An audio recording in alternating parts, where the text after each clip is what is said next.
Namaskar. In this episode of Dil Se, we're going to talk about what's going to happen to the future of the world in terms of the global economy, what impact that has on foreign policy. Over the years, ever since 2014, what has been the trajectory of our foreign policy? And if you go back into history, you realize that when Pandit Nehru became the Prime Minister of India, we had gone through a very, very epochal period, and we became independent, and we didn't want to ally with anybody, so we started the non-alignment movement. Marshal Tito, Nasser, they were all great leaders. They didn't want to, because they didn't want to lose their autonomy in any sense. So that continued for a while, and then came Indira Gandhi, and we saw a strategic alliance with Russia at that point in time. The nature of our economy, because we had not opened up, was such that we wanted support, and the Russians supported us. 1971 happened, the Seventh Fleet was sent, and Mrs. Gandhi stood up to the Americans. And then during the Narsimha Rao era, when the global economy opened up, the whole world changed. World changed, why? Because the beginning of the global economy brought about immense trade amongst nations, and therefore every nation strategically wanted to ally itself with those countries from which the economy was benefited. But Narsimha Rao therefore started, in a sense, the global era and its impact on the foreign policy. Then came, and that was carried on by Vajpayee, in a sense. But everything changed in 2014. In between, Manmohan Singh, of course, was very strategic in India's alliances, both qua Israel, qua the United States of America, kept our friendship with Russia. But when Modi ji started his foreign policy, perspective was somewhat different. He personalized foreign policy, that's my opinion, and we're going to discuss that. His foreign policy was very personalized. And if you personalize your foreign policy, then the institutional memory that's absolutely necessary gets affected. But apart from personalizing foreign policy, he tilted towards the West, clearly tilted towards the United States of America. Our relationships with Israel, our positions with the Palestinians changed, and that's reflected in our voting in the resolutions in the United Nations as well. We, in the process, also lost our global leadership in the South. The other thing that happened was that the soft power, which is also part of our foreign policy, started becoming saffronized. And that didn't sort of attract a lot of people around the world. And apart from that, we started becoming, increasing our tariffs. And that in turn was like if I remember correctly, during the 60s and 70s, we had what was called protecting ourselves throughout by not allowing goods to come in. The same thing was happening here. And then came Trump. And when Trump came, everything changed. So we don't know what's going to happen to our foreign policy trajectory after Trump coming in, because every day something new happens. He has threatened India with tariffs on a reciprocal basis. He has told the Europeans, I'm going to impose tariffs at 25%, Chinese at 10%. And as you know, most of our exports are gems, textiles, pharmaceuticals. And the average tariff of goods imported into America from India is about 3%, 3.5%. The average tariff of goods coming into India from the United States is about 9%. Now, the economy of a country has a direct impact on the foreign policy of a country. That's what I believe in. And we have three extraordinary people with us today who are going to discuss all this. I'm sorry I took too long in the introduction, because it's important to have a perspective of what we're going to discuss today. Jaimini, thank you very much. Foreign Service Officer, 1976 batch, economist, St. Stephen's College, MIT for your master's, Tufts for your PhD, and 1991 to 2005 worked in the World Bank, So you have enormous experience on the economic front, ambassador to the European Union. So you're going to tell us something about the European Commission's visit here recently. And you've written a book on what's it called, The Promise of India, right, in 2019. Thank you very much. Let it not remain a promise. Thanks a lot. Arun, thank you very much for being here. 1979, Foreign Service. I think you've served almost every country in the world, as I see from your Moscow 1981-82, Israel 2005-2008, France 2013-15 as ambassador, ambassador to the US 2015-16, non-resident fellow of the Carnegie India, and of course a senior counselor at the Cohen Group. So thank you very much for being here. Suhasini, what can I say about you? You've done the most interesting things. That I wish I were a journalist, because I would have loved to do what you've done. Namely, you've sort of done a course in journalism at Boston University, the College of Communication, USA. You began your career at the CNN in the UN Bureau in New York in '94, then CNN New Delhi, 1995. Worked at the CNN International from 1995 to 2005, and reporting from India, Pakistan, Nepal, Sri Lanka, Bangladesh. And you were part of the CNN team that won the Columbia DuPont Broadcast Journalism Award in 2005. And you've, 2005 to 14, was Foreign Affairs Editor of the primetime anchor for English news channel CNN IBN. And your famous show was Worldview. Suhasini, thank you very much for being here. And of course, you've actually covered conflicts in diverse regions, including Pakistan, Sri Lanka, Libya, Lebanon, and Syria. Never a dull day. Never a dull day. But thanks. Let me start with you, Jaimini.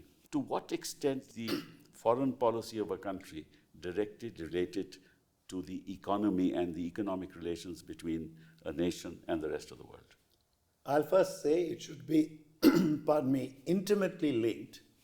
Sometimes it is not, depending upon the leadership and depending upon their own perspectives, short, medium, and long term. Whether you are fully aware of exactly where your economy is and where your strengths and weaknesses are. If you wish, I'll elaborate. Yeah, please do, please do, please do. Let's look at the scenario right now. We got President Trump on the rampage. He wants reciprocal tariffs, etc. Let's just look at a few numbers to give your viewers a sense of where we are. You see, the US has a trade deficit in goods of about $1 trillion. I'm going to round off these numbers. Okay. It has a surplus in services of about 300 billion. So they are short in terms of goods and services by 700 billion. I see.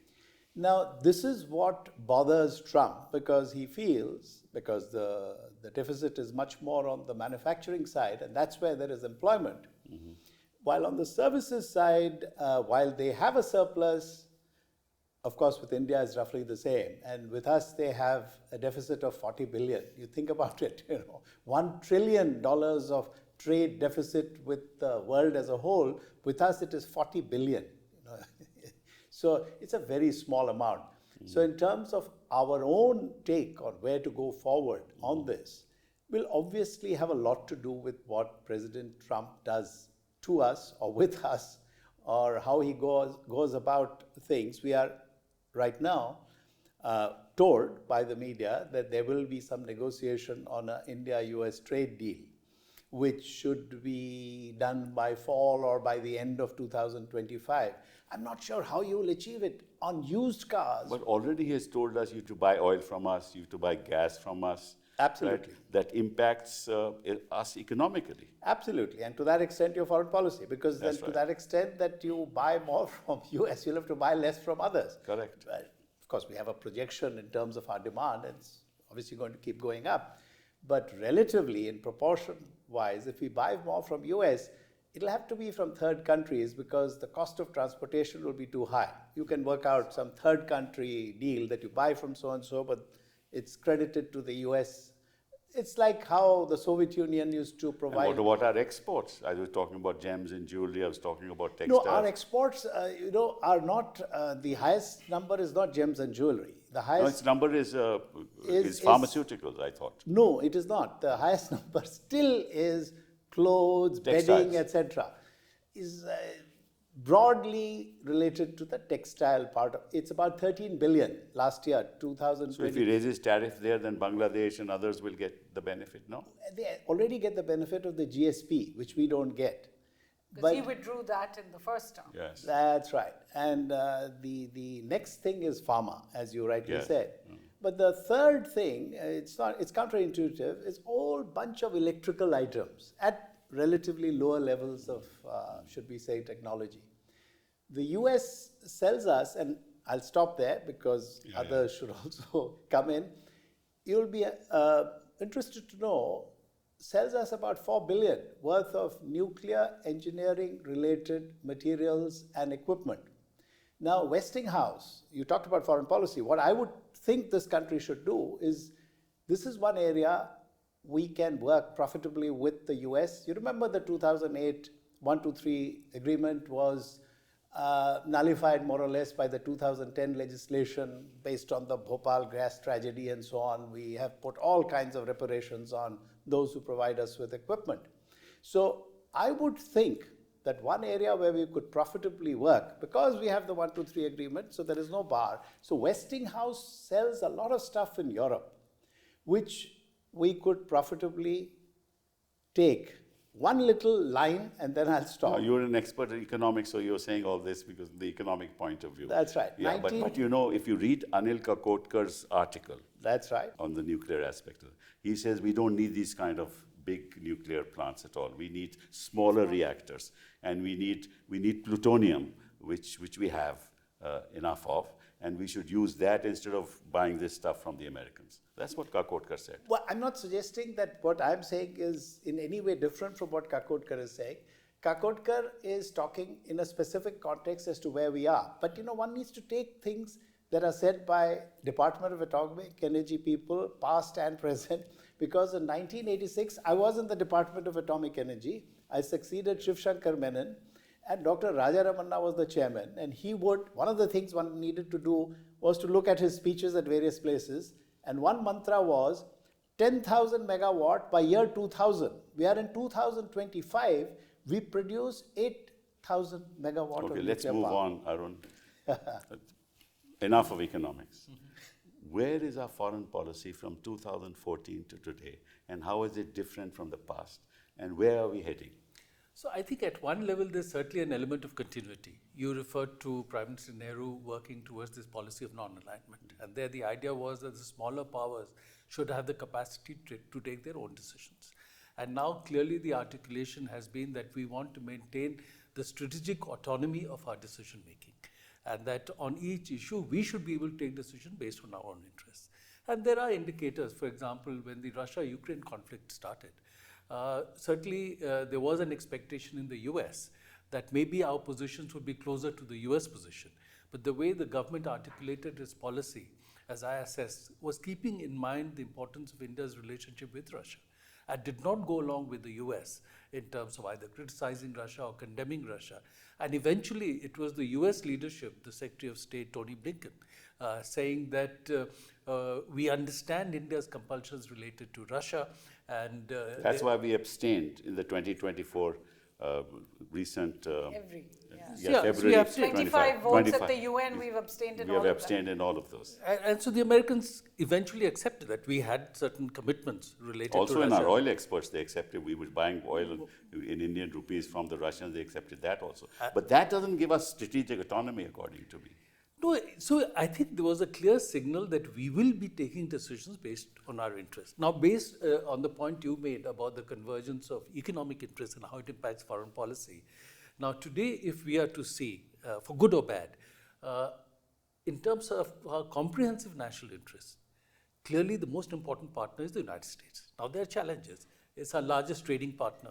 With the US, as Jaimini mentioned, we have a trade surplus, whereas overall we are trade deficit. US is the largest source of foreign direct investment in India. US is also the largest destination for outbound Indian foreign investment, $40 billion, because they are looking for market access, they are looking for technology. At 5.2 million, US is the largest single country presence of Indian origin diaspora. At 300,000, largest single country presence of Indian students. In terms of some of the civilian technologies, semiconductors and others, clearly it is the partnership with the US that is important.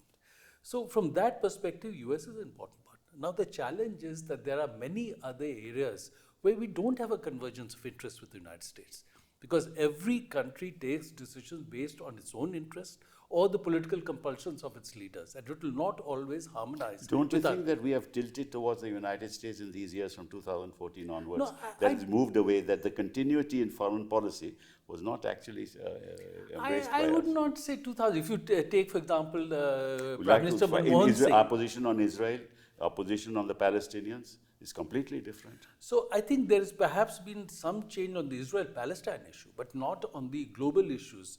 Because if you take, for example, Prime Minister Manmohan Singh, he staked the survival of his government on seeing the civil nuclear cooperation agreement through the United States, through the Lok Sabha. And because there was a no Samajwadi confidence Party. motion. Because it was meant, and it was as a result of that the relationship with the United States has consolidated. But that's right, because Dr. Manmohan Singh had a global perspective, and he kept his relations with every country on an even keel. But we see a tilt towards the United States clearly from 2014. So I don't think I necessarily agree, because if you look at France, for example, because as I mentioned, US is an important partner, but can be an unpredictable partner. And you will not always have convergence of interest. So you need other hedging partners. And as I see it, every Indian government, including the present one, has tried to sustain its relationship with Russia and with France, because they give you hedging options. You know, Trump says you buy the F-35s. I don't think we are going to buy F-35. No, I'm just saying. Trump says buy the F-35s. Trump says you'll have to buy our oil, you'll have to buy our gas. We have no way of actually getting around that, because that's the way it is. Well, we do. We have what are called US term limits. So you just drag it out and wait it out, as we did with Trump 1, because he insisted on us signing a deal for LNG, which was not in our favor.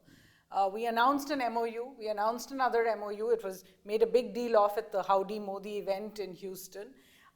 India was going to put billions of dollars into a driftwood plant, as it was known in Louisiana.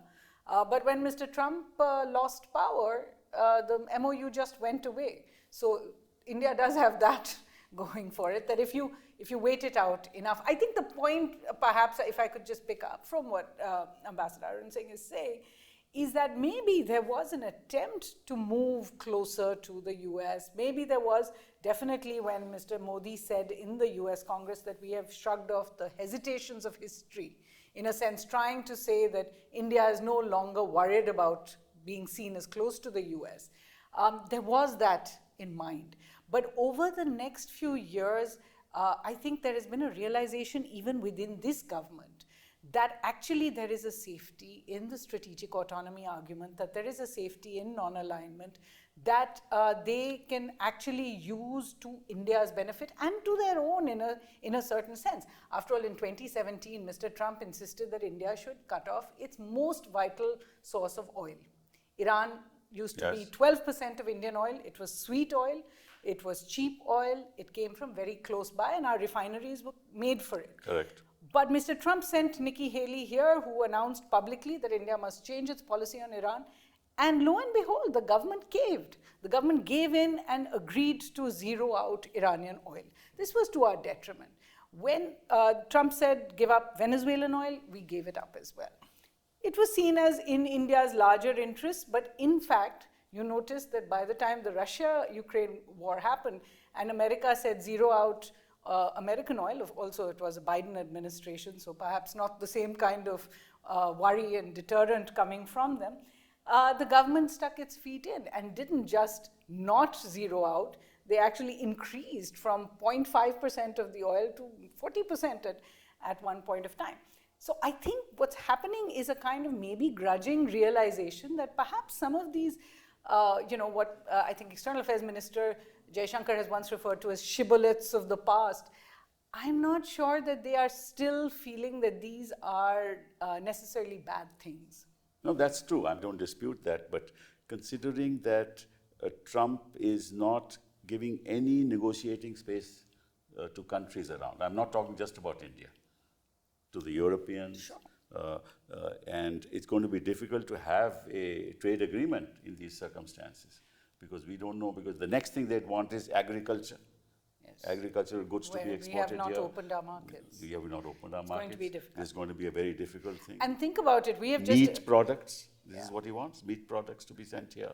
How are we going to deal with all this? And we have accepted today that we will have an EU-India a free trade agreement by the end of the year. We're discussing the phase one of a US-India. With the British, we've already missed 3 or 4 deadlines with the UK. Yes. We have 3 or 4 deadlines with Australia. There are a lot of free trade agreements, so maybe India's whole policy is going to be reworked. But you make a good point, which is that this is where the summit-level diplomacy or personalizing diplomacy is never a great idea, because when your interlocutor is someone as unreasonable as Mr.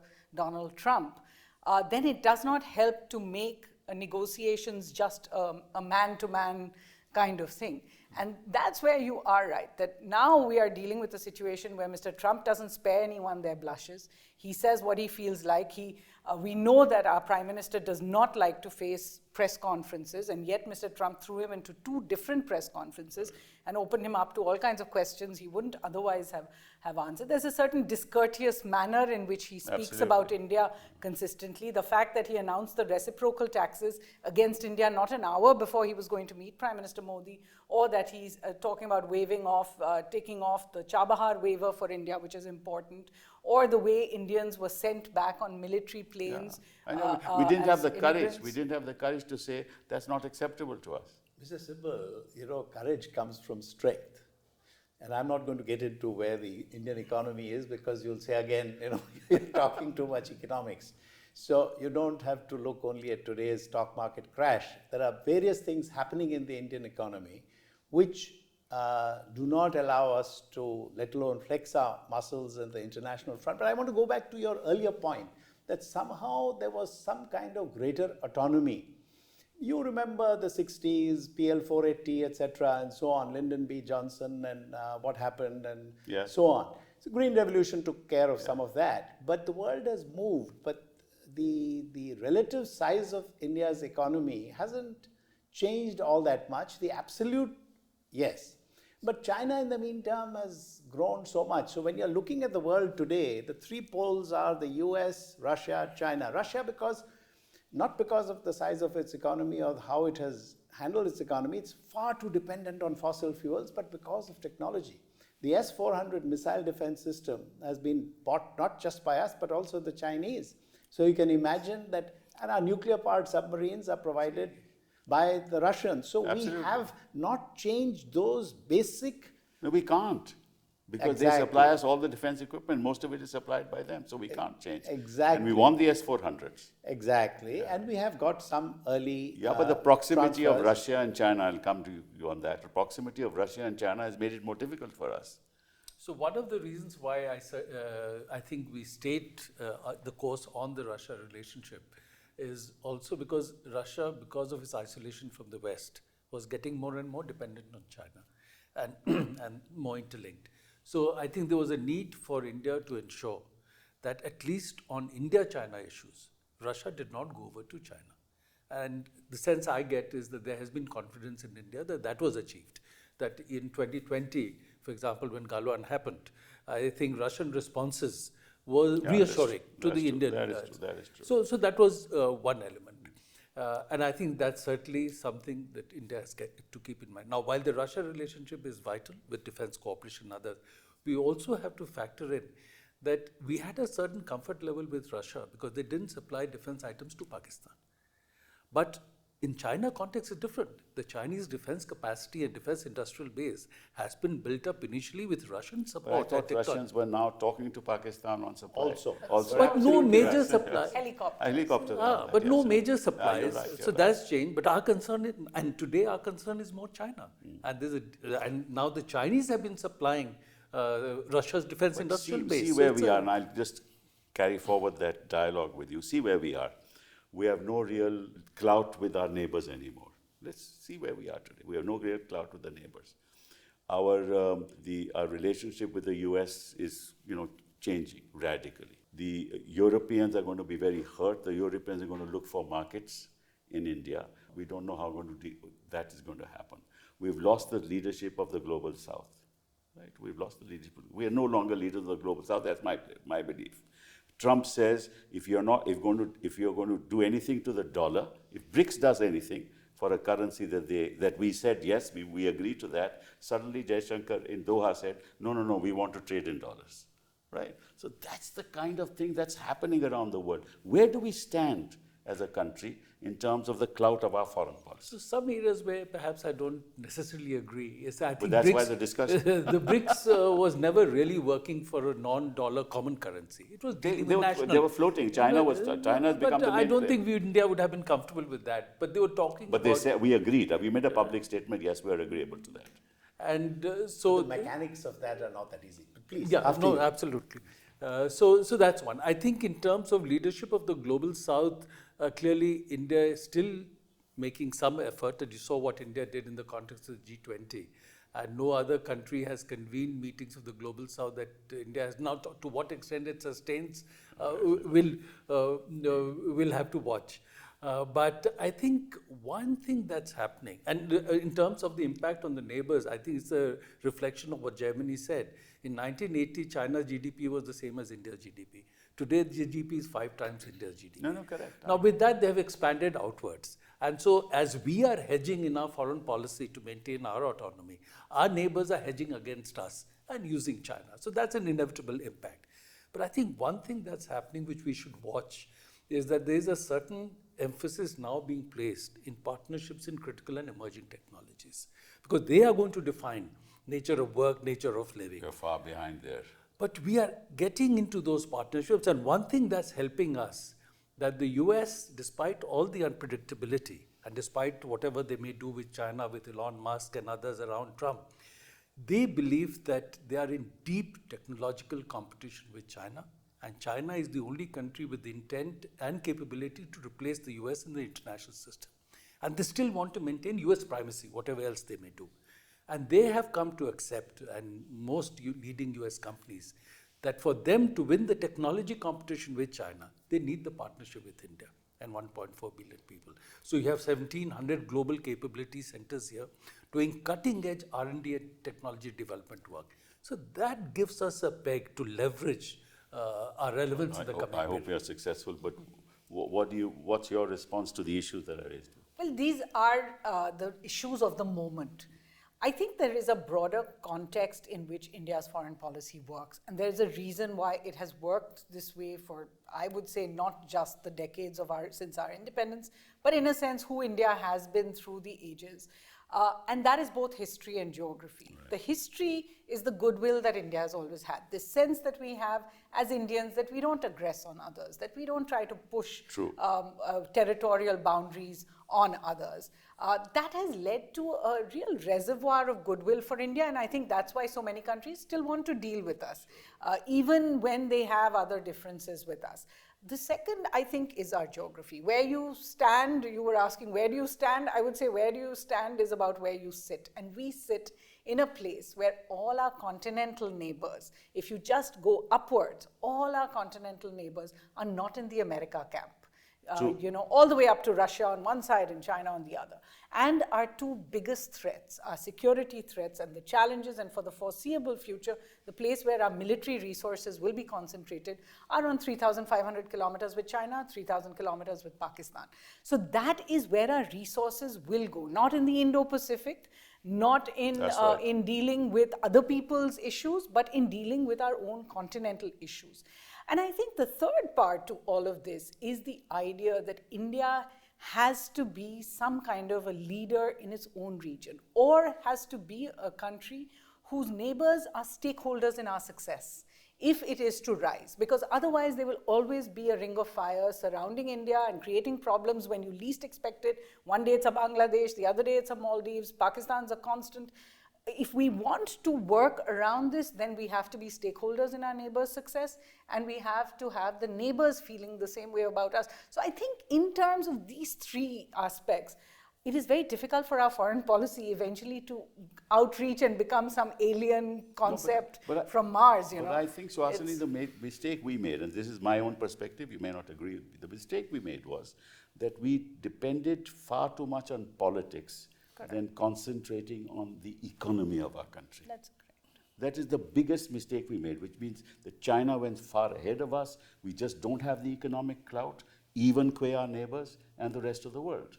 And because we were constantly talking about winning elections, and winning elections on the basis of political upmanship, Absolutely. based on policies that we are all aware of. And even today, I'm sorry to break in, but even today, the fact that we did not cut off trade ties with China, despite that situation, but are looking to isolate Pakistan, are looking to cut off our connections to the west of India because of political issues, is going to hamper us. Absolutely. And what leverage do we have with China? I mean, the kind of things that we are dependent on China on almost everything. Our pharmaceutical ingredients all depend, unless they supply us, we're going to be in great difficulty. Mr. Sibal, you talked about our leadership in the foreign policy arena of the past. Yeah. I think the single most important factor was our championing of independence, whether it is for the African countries, Yes. whether it is for Indonesia and so yes. on. Now that is no longer valid or relevant. So to that extent, I don't think there is any diminution Absolutely. in India's stature. The problem is what you just mentioned, that why is it that we can't produce those pharmaceutical ingredients Yes. in India? What is it that China has? It is a basic chemical, so which goes into pharmaceutical products. We've been hearing this for ages, but we don't want to join the RCEP because we are scared of China. I mean, because of some milk cooperatives in Gujarat and so on and so forth. So we are always also too dependent on our corporate sector, who should face more competition. We have not given them enough competition. There is reasonable amount of competition domestically, but we need to give them more international competition, and that should be part of our foreign policy, not something separate, because you give them competition and let them know. This is like import substitution. In the past, there used to be import. Now it's barriers, tariff barriers. What about PLI? Yes. What about PLI? This production-linked incentives. It's another form of protectionism. That's Well, to the extent that Apple is taking advantage of it, and we have about $14 billion of exports of Apple phones. No, it's only in one sector that it's working. Other sectors. No, not I working. totally agree. I'm not in favor of PLI, but then we don't want to get too invested. No, that's true. But That's on the political foreign policy side, you see, your ability to project and to attract and to be friends with people is totally dependent. Well, totally may be an exaggeration, because with Pakistan and now with Bangladesh, it is not totally dependent on our economic size. But our projections, even in dealing with someone like President Trump, are based on our own domestic economic strengths. And how cohesive are we as a society? Without getting into the politics of India, you've seen the rumblings in the south and so on and so forth. We don't want to go there, because that is being watched very carefully by people outside. And you can believe me when I say this, their intelligence agencies are quite active within India, and that's par for the course all over the world. So we need to watch out for some of that. Who would be interested? You remember KGB and who gave how much money to whom during the Indira Gandhi years, how much, and Mr. Pilu Modi coming to Parliament with a sign around his neck. Yeah. You're too young to remember. I'm a CIA agent, and so on. So the thing is, how are we going to deal with these influences is based on our own internal strengths. And that Political internal cohesion. strength comes from making your economy strong. And to make your economy strong, you have to give freedom to people. Freedom to people means don't get the ED after them, don't get the CBI after them. All it means. You said it. I agree with everything you just said. Unless you do that, you're going to be in this rut all the time. And you talked very interesting. I'll come back to you. You said that we have a reservoir of these great people who do a lot of research, and then in the new emerging, technological revolution that's taking place, will play a part. You see, if you look at what we do in Bangalore and others, we produce for others. They buy the intellectual property that we produce, and they get all the profit. So we are just doing these little, on a mobile phone, what is it that we manufacture? We just assemble this. And the software that we produce, which you talked about, is something that's owned by them because they buy the software. So we are not going to get economic strength on the basis of that. We have to start doing the hardware stuff to be a real strong economy. So that is not going to take us anywhere. So I think you made a valid point that certainly a lot of technology development work is happening in India, Yes. in Bangalore. But the intellectual property is not vested with Indian entities. That's correct. It's vested with the international entities that are getting the work done here. So there is income generation happening here. There is some capacity building taking place. But till you do intellectual property generation, wealth creation will not happen at the same level. So that effort has to be made. But till that is realized, at least something is happening. What have we done from 2014 to today? No So such effort. I think one can't do a No, divider. when I say what has been done, I mean substantially. Look, we are where we are. Your economy is growing at a slow pace of 6.3% or 6.7%. That's, as I said in Parliament the other day, the finance minister, even if she does nothing, will still grow at 6%. And economists agree to that. The question is, we need to grow at 8%. We need to grow at 10%. Now, you can only do that if you free up the system. And you're not willing to do that because politics is your main concern. How to win your election is the main concern. Your main concern is how to make your economy strong, so that how can you make your foreign policy strong, and how can you have clout in the world. Well, I think for the moment, we make a big splash on the international scene. I don't think you can take away from that. That's right. And I think we are able, in a certain sense, to give a sense of India. But you're absolutely right that in order for us to actually be part of that global discussion, in the old days it used to be India is not part of the problem and it's not part of the solution. That's right. But eventually, to be a part of that global discussion, you have to have the economic heft to go with it. Right. So if I may submit, when you talk about foreign policy projection, it is based on domestic strength. So one area where a number of people, there are hundreds of millions of people who have got affected, is MSMEs. They have been devastated, as I mentioned earlier. I'm not going to get into the pros and cons of demonetization and GST. GST was, I've mentioned it already. So you have really made it very difficult to create employment because the larger companies, I don't know whether you know, a tire company, I'm on the board of one, they increase the size of the company in terms of the production, but the manpower goes down. Some time back, a person at the shop floor used to get 10,000 rupees. Now they get 50,000, cost to company. And they want to automate, and they are automating. But then you also need to move up the value chain to be able to earn enough, and you also need to give employment. You can go to any Mofussil town, any place in India, in fact, go anywhere in Delhi. The two things which seem to be growing in our urban areas are security guards and drivers. Yes. So that's not the way, and security guards are paid a pittance. So employment generation, while we think about foreign policies, because at the end of the day, I keep repeating, that is a superstructure. That is from 10th floor onwards. From 0 to 10 is domestic. So you can't build that superstructure. You could do it during Nehru's time, newly independent country, Mahatma Gandhi. The whole world is looking at us agog, that what has this country achieved? Of course, to a large extent, it's also because Britain bled itself white. And as you know, everything went public and everything was nationalized in the UK in the 1940s. People talk about Fabian socialism here and blame Nehru, but why don't they look at UK and what happened in the 1940s? I think another place is, while again India is seen as a growing power, emerging power when it comes to our infrastructure, is a lot of our infrastructure, and I don't mean to make it a socialist argument at all, But a lot of the infrastructure we are touting today is meant for a very small section of our society. It's high-speed expressways, it's tollways, it's the high-speed rail or even bullet train rail.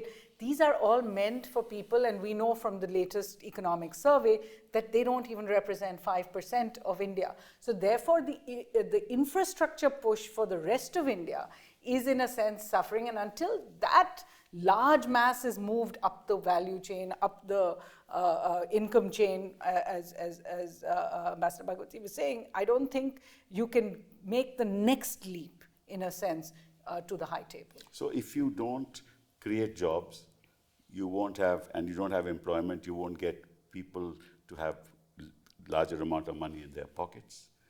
That will not fuel the economy, and you will only be having people at the top earning money. That is the creamy layer of society, earning a lot of money. And with automation, they will earn more money, but the employment there will also be impacted. Some And will be generated. With the gold visa from the US, they might actually just leave. Right. So the question is... So many people have left for Dubai. So many has left for Dubai. So the question is, it's fine. That's all fine. But if politics overrides your interests in making India economically a superpower, then we'll never be, and we won't have any clout in foreign policy. That's my belief. It's fine that we can carry on like this. India has a lot of goodwill. That's right. We're very reasonable people by and large. That's fine.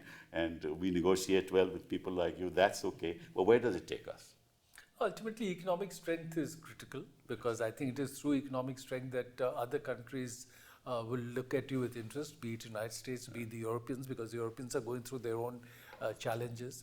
And as Suhasini mentioned, if you have economic strength and create opportunities for your neighbors, then they feel invested in your success. So I think that has to be, for a sustainable increase in foreign policy influence, that has to be clearly the primary. And if you look at the newspapers every morning, they don't talk about the economy at all. It's only about politics. We try. But tell me another thing now. I also think this is a great opportunity for us. Because now with the world changing, Europe having to look beyond America, right? Looking at Asia, because the two biggest countries in the world in terms of economic possibilities are China and India. So we have a great opportunity for actually now negotiating very good deals with Europe and bilateral deals with the rest of the world. And I think that if we can do that, I think we'd be going on the... May I submit something? Sorry, just before you, may I submit something? The two largest countries in terms of population are China and India. Between the two of us, we are roughly 3 billion people. Right. The biggest failure of Indian foreign policy is not anything else but the fact that China felt the need to flex its muscles in Ladakh. We should have anticipated that. We should have been able to figure things out. We needed American help and their satellite coverage to even figure out where exactly they were. So now these are the kinds of things which make for strength in foreign policy. You can't have a situation where you have your largest neighbor with whom you have a very large trade interaction, whether it is in our favor or not is not relevant. Why were we caught napping? And that is a failure of the foreign policy establishment, of the army, of our intelligence agencies, and so on. Because that's very concrete, and it happened very recently. So, 2020, April. So, we need to think of that while we cope with Mr. Trump, because he's unpredictable. And as right. Suhasini mentioned, if you don't mind my using your first name, 4 years. So, and he can't be re-elected unless he changes the constitution, which is, I think, going to be impossible. Hopefully will be impossible. But China is there. It will be there after 4 years. Correct. Mr. Xi Jinping may be there, depending upon his health, for another 20 years. So we need to focus on that. And Mr. Putin, I don't know how long he'll be there, depending upon his health, but he's a very bright man. I've sat across the table from him, spoke fluently in English for over 2 hours, did not look at a single note. I will not mention who was on my right, who was representing India, and he had to keep looking at his notes.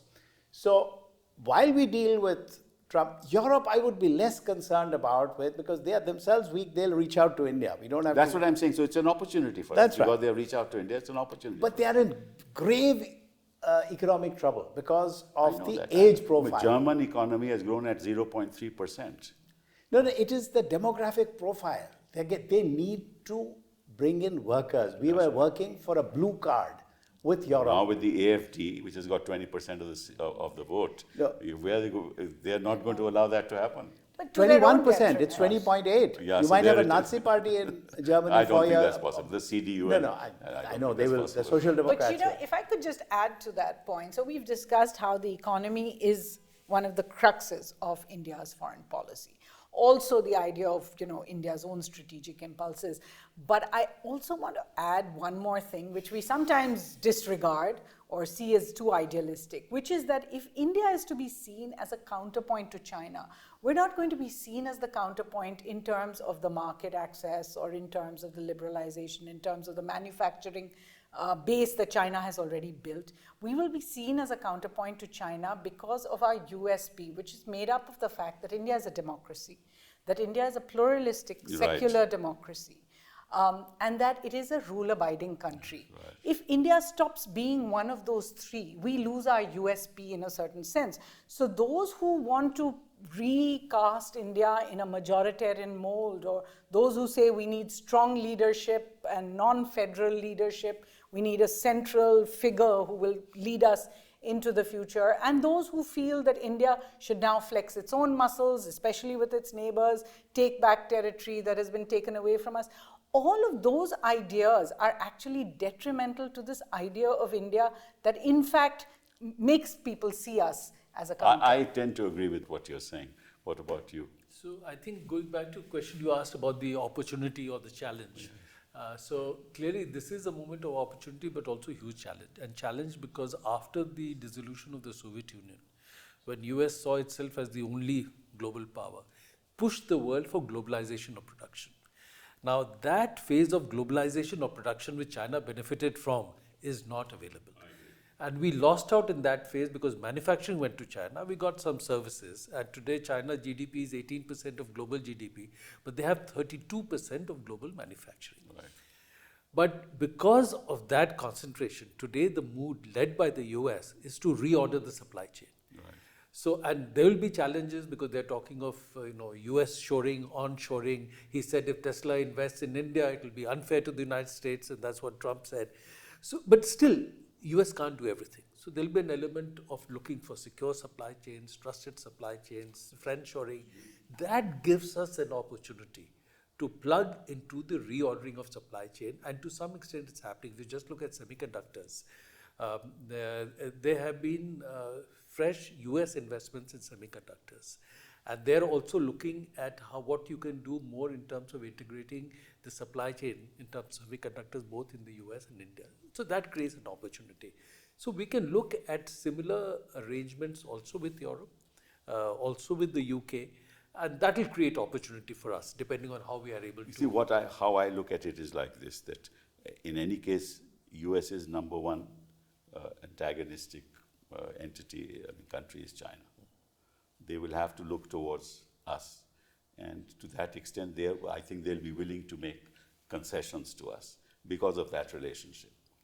The Europeans will be also looking at China and us, because if America is going to do them in, then they will have to look for markets themselves. So they will be looking at China and they'll be looking at us. So I think there's an opportunity there. We need to actually be a little more proactive with our neighbors. Right? And as you rightly said, we must send a message to the rest of the world that we are a functioning, thriving democracy. We believe in the rule of law, right? And that we are not going to, for political considerations, we're not going to take decisions in the manner that we have been doing in the recent past. We need to go back and start talking to Pakistan. It makes no sense, according to me. And if Vajpayee could talk to Pakistan even after Kargil, what's the point in We're not talking to the Taliban. Yeah, we're talking to the Taliban. Why don't we talk to Pakistan? But that's politics. See, this is what puts us in difficulty. But I will refer to something on which you are an expert, which is how foreign investors look at us. You remember the Vodafone case. and how it was overturned by legislation by then Finance Minister Mr. Pranab Mukherjee. Going forward, if you want investment, and we want investment, we are a capital deficient country, we need to also look at our legal system where anything and everything gets postponed for years. What happens is that the legal system in this country today is in real, I wouldn't say shambles, that needs to reinvent itself, right? And this starts from the bottom, from the district level, right to the top. And judges have to stand up and say, we'll not accept this. This is unconstitutional. This is not something that the Constitution allows you to do. As long as the legal system or the judicial system succumbs to the politics of the country, I think there's no hope for foreign investment in this country. Absolutely. I completely agree with you. I think there's also, it's not just the legal system. I think there are three things investors are looking for. The first is the ease of entry, land acquisition. Those are all in the regulatory space, actually, not so much in going into the courts. The second is the rule of law and order. That is not just the courts, but also your police, that if they file a complaint, they'll be able to get justice and they will not be, extorted or those kind of things. And the third, which we always forget about, is the ease of exit. That even if an investor doesn't want to exit India, they should know that we will be fair on that subject. We've had in the last 5 years cases of investors needing to shut down their factories and being told you have to continue to pay people, but we will not allow you to sell your factory to others like the Chinese or others, and making India's reputation as a sense very difficult for that kind of investment. No, I think ease of entry is a very important thing, and clearly a lot has been done over the years, including after 2014, but much more needs to be done. We still hear from the foreign investors that they do face challenges in terms of getting regulatory. And in fact, the Prime Minister, if you saw recently, has set up the Deregulation Commission. So obviously there's a recognition of the need to do, and more needs to be done. But, I mean, that's right. I mean, I think he said, what will come of it, I don't know. But I mean, this 10 years down the road, I mean, we're at snail's pace in terms of our economic growth. I mean, it's 11 years now. 11 years down the road. So, so too many vested interests, and that way too well in terms of our legal system. Also see the stories that come out of India. You see, in a globalized world, nothing that happens in India is not known in the rest of the world. Mm-hmm. You have resolutions being moved in the European Parliament, which is very unsavory. I mean, I feel sorry that such a thing should happen to a country as great as ours, right? Those resolutions are moved. The kind of stories that come out of India about attacks against minorities don't have the kind of will not get the support system that you need, because India stands for certain values which have been diminished, I'm sorry to say, over the years. As I said, our USP is to be the un-China in these respects, right. Democracy, pluralism, and rule abiding. And if you attack that, you're not going to get the kind of vibes that you should get with people wanting to collaborate with you. Therefore, the rule of law is very important. It's fundamental. And therefore, you should not have government agencies pursuing certain people based on certain political beliefs. And I'm happy that at this point in time, some judgments are coming from the Supreme Court to sort of water down the kind of things that were happening, but it's just not enough. Absolutely. Way not enough. Way not enough. And the government should realize that look, it's impacting not just the economy, it's impacting the worldview of India, right? And that's very unfortunate. So, I think also in terms of image, the fact is we have to be prepared that as a growing country, as a country that's being seen much more on the international stage, that we are also going to get criticized, and how we deal with that criticism is also very important. I think especially in journalism, this is something we have learned in the last few years, that you have to really have a government that is willing to deal with criticism. Last thing I'll discuss, and then we'll sort of close this discussion, is that what has this government done in the last 10 years? What has any government done since 1950s on empowering people at the bottom of the pyramid? Very little has been done. We keep on talking about, giving freebies to people, assets of our country to certain, individual, certain members of the corporate sector. And that has a very bad impact on the economy. If you talk since the 50s, I think the two most important pillars on which any society rests are education and health. We've done nothing about it. And they are on the concurrent list, so the state governments can do more. So instead of only looking at the center, because we are a large country and we know the number of people. So there's a whole debate now on the 3-language formula. What's the use of it's where a waste where of are time. we going as a nation? Waste of time. Basics, the 3 R's, read, write, arithmetic. Right. I'm told by owners of foreign businesses when I was outside that we find it difficult to recruit people who can get trained. We're not expecting them to be trained when you arrive there. But if they don't know enough in English, because they can't now start printing things in various regional languages, although today Now with you say Google... MBBS books will be in Hindi. No harm. Because with It's Google... good. I'm not saying you there's can, any you can, 1,000 harm. languages flourish, but let them all Let flourish. them all flourish. with Google you can translate. In other words, we come to the conclusion the bottom of the pyramid must be strengthened. More money in the pockets of poor people, of ordinary people. Strengthen your economic base. Make yourself an economic powerhouse. You will be a strong power in the world, and your foreign policy will flourish. If you don't do that, we'll be negotiating and we'll get the short end of the stick. I think as that song said, what we should look for is RESPECT. If we are respected, that's enough. We don't have to be strong. I think we're all in agreement with that. Thank you very much. Thank you. Thank you so much.